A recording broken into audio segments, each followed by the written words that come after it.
Hey friends, in this video we are going to study about cell surface receptor. In the previous videos we have already covered the topic of hormones and their receptors. So now let's start with cell surface receptors. तो cell surface receptor नाम से ही पता चलता है वो receptors हैं जो कि प्लाज्मा मेम्ब्रेन के ऊपर प्रेजेंट हैं और इनको हम ट्रांस मेम्ब्रेन रिसेप्टर्स भी बोल सकते हैं। अब ये जो प्लाज्मा मेम्ब्रेन के ऊपर रिसेप्टर प्रेजेंट हैं ये यूजुअली उस तरह के सिग्नलिंग मॉलिक्यूल्स या लाइगेंड्स को बाइंड करते हैं जो कि हाइड्रोफिलिक नेचर के होते हैं और प्लाज्मा मेम्ब्रेन को इजीली डिफ्यूज़ नहीं कर सकते। हमने बहुत डिफरेंट तरह के लाइगेंड्स पिछली वीडियोस में पढ़े हैं जो कि पेप्टाइड हार्मोन्स, न्यूरोट्रांसमीटर, न्यूरोपेप्टाइड्स और neuro hormones, growth factors, eicosanoids, plant hormones, ये सारे के सारे जो हार्मोन्स हमारे पास होते हैं या जो हमारे पास लाइगेंड्स या सिग्नलिंग मॉलिक्यूल्स होते हैं ये ज़्यादातर बाइंड करते हैं सेल सरफेस रिसेप्टर्स के साथ। अब यहाँ पे हम कितने तरह के सेल सरफेस रिसेप्टर्स होते हैं वो पढ़ेंगे। तो on the basis of kinds of molecules linked to the receptors, इस बेसिस पे कि कितने तरह के मॉलिक्यूल या किस तरह के मॉलिक्यूल्स जो है जो रिसेप्टर के साथ लिंक हैं उस बेसिस पे हम देखेंगे types of receptors. So first of all we have enzyme linked receptors. Enzyme linked receptors are the plasma membrane receptors or cell surface receptors that have enzyme that function as enzyme in their cytosolic domain or at the C terminal। ये जो enzyme linked receptors होते हैं body के अंदर जो maximum receptors हमारे present होते हैं वो एंजाइम लिंक्ड रिसेप्टर्स प्रेजेंट होते हैं और बहुत सारे सिग्नलिंग पाथवेज हैं जो इस रिसेप्टर्स के थ्रू कैरी होते हैं। तो यहाँ पे सबसे पहले हम देखेंगे इस रिसेप्टर की एक छोटी सी एक डायग्राम देखते हैं। इससे हम समझने की कोशिश करते हैं कि ये किस तरह का रिसेप्टर है और कैसे काम करता है। होता क्या है कि हमारे पास ये जो मैंने एक सिंगल बना रखा है ये एक रिसेप्टर है और ये जो दूसरा बना रखा है ये सेकेंड रिसेप्टर है। दोनों की नेचर सेम है, ये दोनों एक ही तरह के रिसेप्टर हैं बट ये दोनों एक दूसरे के बहुत पास आके एक डाइमर बना रखा है और ये हमारे पास एक लाइगेंड या सिग्नलिंग मॉलिक्यूल है जो इससे बाइंड करके रखा हुआ है। ये जो बाहर की सरफेस है इसको हम एक्स्ट्रा सेलुलर रीजन बोलेंगे और ये जो है प्लाज्मा मेम्ब्रेन है, पीएम जो लिखा हुआ दिस मीन्स प्लाज्मा मेम्ब्रेन, और इसके नीचे वाली ये जो है वो साइटोसोलिक एरिया है या साइटोप्लाज्मिक एरिया है सेल का। तो ये सेल ये है प्लाज्मा मेम्ब्रेन, ये सेल से बाहर का रीजन, ये सेल के अंदर का रीजन। तो प्लाज्मा मेम्ब्रेन से बाहर वाले रीजन पे हमने देखा कि किस तरह से लाइगेंड बाइंड हो रखा है और इस रीजन को ये जो रिसेप्टर का ये जो रीजन है this is N terminal region of the receptor. इस रीजन को हम लाइगेंड बाइंडिंग डोमेन भी बोलते हैं क्योंकि यहाँ पे लाइगेंड बाइंड करता है रिसेप्टर्स के साथ। अब ये जो बीच वाला रीजन है ये बीच वाला रीजन जो है ये हेलिकल स्ट्रक्चर बना रखता है। ये जो हमने देखा है इस तरह से स्नेक फॉर्म में ये एक हेलिकल स्ट्रक्चर है और ये single transmembrane helical structure है जो कि प्लाज्मा मेम्ब्रेन में प्रेजेंट है। हम देखते हैं यहाँ पे भी एक है और यहाँ पे भी एक है। ये एक रिसेप्टर है, ये दूसरा रिसेप्टर है। ये दोनों दो अलग रिसेप्टर्स हैं, हालांकि दोनों केमिकली सेम हैं। Both are proteinaceous structure molecules but they are together in order to bind with ligand they form a dimer। अभी जो नीचे वाला डोमेन है या जो नीचे वाली ये जो हमारे पास रिसेप्टर की ये जो लाइन है इसको हम कहते हैं सी टर्मिनल। तो ये जो रीजन है नीचे वाला जो कि साइटोप्लाज्म में है जिसको हम साइटोसोलिक डोमेन कहते हैं, ये साइटोसोलिक डोमेन जो है वो सी टर्मिनल कंसिस्ट करता है। हमें पता है कि किसी भी प्रोटीन के जो चेन होती है दो टर्मिनल होते हैं, एक एन टर्मिनल और एक सी टर्मिनल। तो जो एन टर्मिनल है वो एक्स्ट्रा सेलुलर है और जो सी टर्मिनल है वो साइटोसोलिक डोमेन में आता है। So in this diagram we can see this is the N terminal ligand binding domain and this is the C terminal cytoplasmic domain. Now this cytoplasmic domain has a very important function.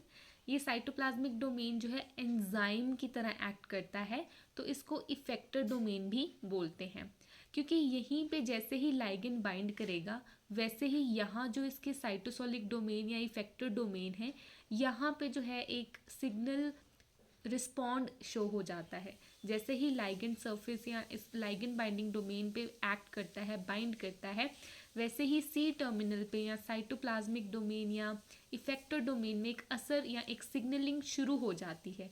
और ये signalling क्यों होती है? ये signalling होती है क्योंकि यहाँ पे एक एंजाइम, ये जो चेन है ये एक एंजाइम की तरह एक्ट करती है, और तभी हमने इस तरह के रिसेप्टर को बोला है एंजाइम लिंक्ड रिसेप्टर। तो ये जो एंजाइम लिंक्ड रिसेप्टर्स हैं, ये एक एंजाइम की तरह एक्ट करते हैं। अब होता क्या है, यहाँ पे कुछ एंजाइम लिंक्ड रिसेप्टर के सबसे पहले मैं एग्जांपल्स बता दूँ। We have 3 major examples of enzyme linked receptors. These are receptor protein tyrosine kinase RTK, receptor protein tyrosine phosphatase, receptor protein serine threonine kinase. So ये जो 3 डिफरेंट तरह के रिसेप्टर्स हैं, these are the enzyme linked receptors, जो कि जिनका cytoplasmic domain या effector domain enzyme की तरह एक्ट करता है। और तीनों जो है वो एक एक्टिविटी शो करते हैं जो कि काइनेज एक्टिविटी है या फॉस्फेटेज एक्टिविटी है। यहाँ पे बहुत इजी है समझना। For example, if I take the example of receptor protein tyrosine kinase which is RTK which is an enzyme linked receptor. अगर मैं इसको आरटीके कंसिडर करती हूँ इस डायग्राम को, तो ये जो रिसेप्टर टायरोसिन काइनेज है, इसका ये जो इफेक्टर डोमेन है ये टायरोसिन ये कंसिडर करता है, ये इसके पास होता है एक tyrosine amino acid residue. Tyrosine हमारे पास एक अमाइनो एसिड है, ये अमाइनो एसिड जो है यहाँ पे प्रेजेंट है, जिसको मैंने वाई बना रखा है। This Y indicates tyrosine. तो हम मान लेते हैं कि ये जो इफेक्टर डोमेन या साइटोसोलिक डोमेन है, इसके पास टायरोसिन प्रेजेंट है। और यहाँ पे एक वर्ड लिखा है काइनेज। तो काइनेज क्या है? एंजाइम है। यहाँ पे हमने एंजाइम लिंक्ड रिसेप्टर बोला है, तो एंजाइम कौन सा है? काइनेज। तो ये जो काइनेज एंजाइम है ये क्या करेगा? ये काइनेज एंजाइम टायरोसिन को फॉस्फोराइलेट कर देगा। So that's why we can see that this is the tyrosine which have been phosphorylated on both the sides because of the activity of the kinase enzyme. So this kinase enzyme is present in the cytosolic or effector domain of the receptor. That's why they are the enzyme linked receptors. They contain the enzyme kinases or phosphatases. We can see दो different तरह के enzymes हमने देख लिए, कौन कौन से? Kinase और फॉस्फेटेज.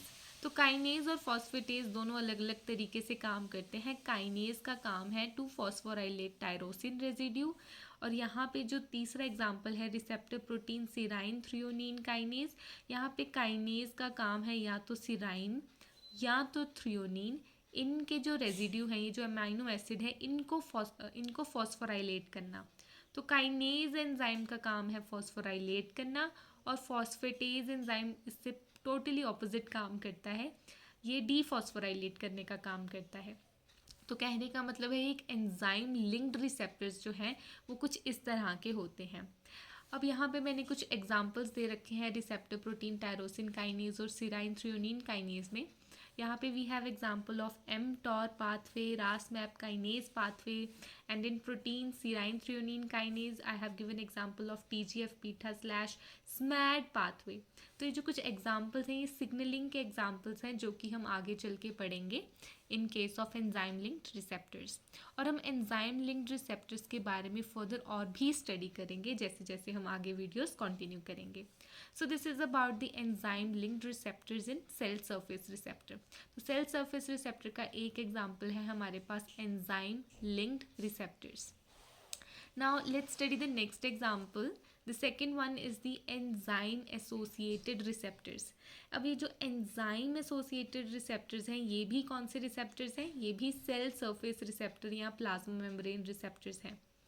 अब इसमें और ये जो मैंने पिछला अभी बताया है एंजाइम लिंक्ड रिसेप्टर, इसमें क्या डिफरेंस है?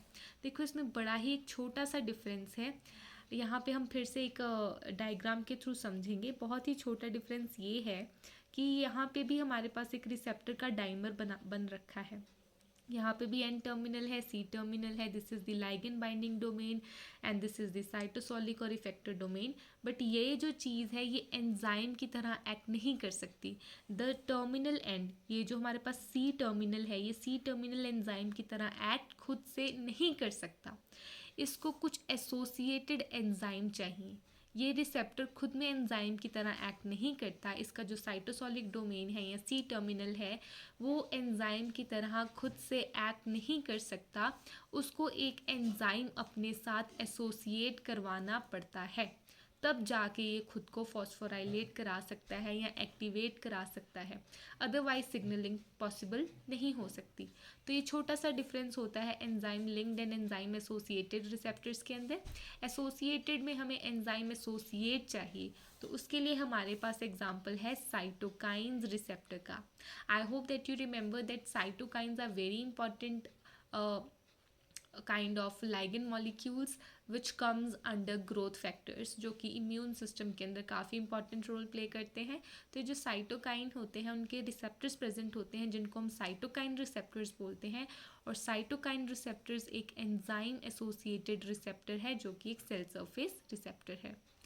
तो ये जो एंजाइम एसोसिएटेड रिसेप्टर है, यहाँ पे एक मैंने एक स्ट्रक्चर बना रखा है ब्लैक कलर में. ये एक एंजाइम है जो कि सी टर्मिनल के साथ एसोसिएट हुआ है.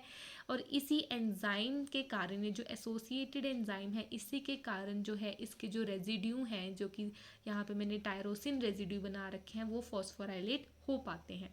तो इनके जो associated enzyme is required in order to phosphorylate or activate the whole receptor. तो रिसेप्टर में सिग्नलिंग इनिशिएट करने के लिए एक एंजाइम एसोसिएट कराना पड़ता है. और इसमें साइटोकाइन रिसेप्टर में एक पाथवे हम स्टडी करते हैं which is JAK STAT pathway. And this pathway is very important example of cytokine receptor and plays a major role in the human body in the signaling. So this is the second kind of receptor that we have studied in the cell surface receptor.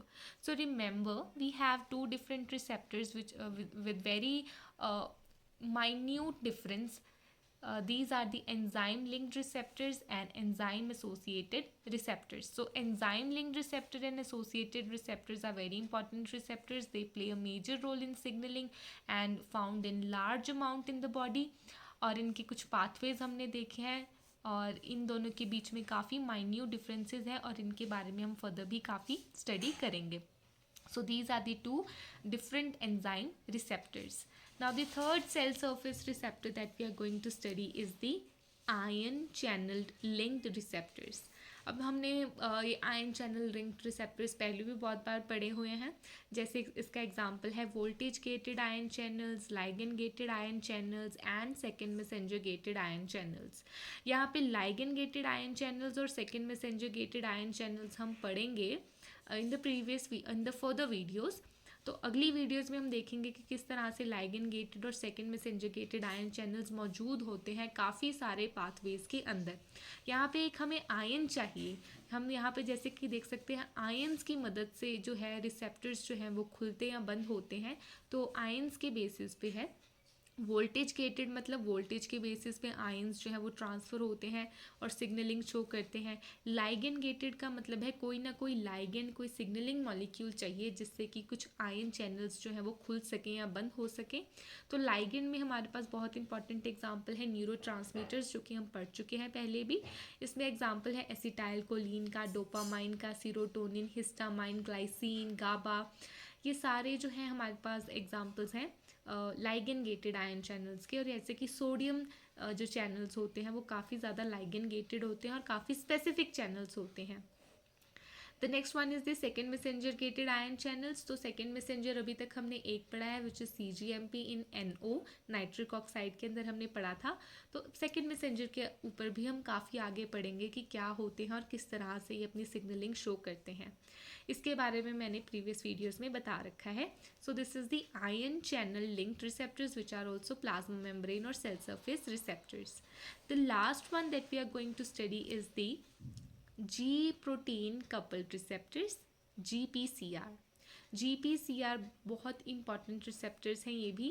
They are the largest family. सबसे जो largest family है वो GPCRs की होती है. ये जो receptors होते हैं काफ़ी डिफरेंट होते हैं बाकी रिसेप्टर्स में, फंक्शंस में भी और सिग्नलिंग में भी हमने जो प्रीवियस अभी रिसेप्टर्स पढ़े हैं, जैसे मान लो कि हमने ये जो एंजाइम लिंक्ड रिसेप्टर्स पढ़े हैं, जैसे tyrosine kinase receptor, tyrosine kinase, तो यहाँ पे हम देख सकते हैं कि इनके पास ये जो बीच में, पहले तो ये डाइमर की फॉर्म में है। पहली बात ये कि दो अलग अलग रिसेप्टर्स थे जो कि लाइगेंड के आने पे डाइमर बन गए, राइट। और इनके जो ट्रांस मेम्ब्रेन, जो बीच में जो स्ट्रक्चर होते हैं, this is the transmembrane, helical structure है जो ट्रांस मेम्ब्रेन, वो सिंगल सिंगल है। So this is single transmembrane alpha helical structure which is present in the plasma membrane, embedded in the plasma membrane. And in case of GPCR, we will see this is the diagram of a G protein coupled receptor. So एक GPCR का ये diagram है। हम देख सकते हैं कि ये जो है ये एक्स्ट्रा सेल्यूलर रीजन है और ये साइटोप्लाज्मिक रीजन है। एंड दिस इज द, जो बीच में मैंने लाइंस बनाई है, this is the plasma membrane. तो जो एक्स्ट्रा सेल्यूलर रीजन है दिस इज एन टर्मिनल, और जो साइटोप्लाज्मिक सी टर्मिनल है। यहाँ पे हम देख सकते हैं रिसेप्टर जो है 7 बार प्लाज्मा मेम्ब्रेन को पास करता है। वहाँ पे पिछले हमने देखा है, जो आरटीकेज में देखा है और पिछले अभी हमने पढ़े हैं रिसेप्टर, वो सिर्फ एक बार ही प्लाज्मा मेम्ब्रेन को पास कर रहे हैं, जबकि ये जो GPCR है ये 7 बार प्लाज्मा मेम्ब्रेन को पास करता है। सो ये देखिए 1 2 3 4 5 6 7, तो ये 7 बार पास करता है। So this is serpentine receptor. It has a 7 transmembrane alpha helices. So 7 transmembrane alpha helices is present in the GPCR. Also ये जो GPCR है यहाँ पे इसका फुल फॉर्म है G प्रोटीन कपल्ड रिसेप्टर्स। तो G प्रोटीन के साथ कपल्ड एक रिसेप्टर है, G प्रोटीन के साथ कपल्ड एक रिसेप्टर है, तभी इसको हमने GPCR बोला। तो ये जो G प्रोटीन है वो कौन सी है? ये जो 3 यूनिट्स मैंने बनाई हैं ये बनाती हैं G proteins. These 3 units are alpha subunit, beta subunit and gamma subunit. And ये जो तीनों सब यूनिट हैं ये अभी इनएक्टिवेटेड फॉर्म में है, इनएक्टिव हैं because of the association of GDP and absence of ligand. कोई लाइगेंड या सिग्नलिंग मॉलिक्यूल प्रेजेंट नहीं है, तो अभी ये इनएक्टिव फॉर्म में है। और इस पूरे के पूरे रिसेप्टर को हम सर्पेंटाइन रिसेप्टर्स भी कहते हैं। GPCR के भी हम आगे काफ़ी ज़्यादा डिटेल में पढ़ेंगे कि कैसे इसकी GPCRs होते कैसे हैं, फंक्शनिंग और पाथवेज कैसे डिटरमाइन होते हैं। और इनके कुछ एग्जांपल्स हैं पाथवेज के, जैसे कि CAMP PKA signalling, PLC pathway, vision pathway, nitric oxide signalling and chlorella toxin pathway. सारे के सारे पाथवेज हम G प्रोटीन्स में पढ़ेंगे। सो this is all about different kinds of receptors. these are all of these are the cell surface receptors, और we can say transmembrane receptors, या हम इसको प्लाज्मा मेम्ब्रेन रिसेप्टर्स बोल सकते हैं। तो ये एक इंट्रोडक्टरी पार्ट था सेल सरफेस रिसेप्टर्स के बारे में। इनकी डिटेल्स अभी हमने नेक्स्ट वीडियो में करनी है। I hope that you like this video, if you did then please don't forget to like, subscribe, share, comment.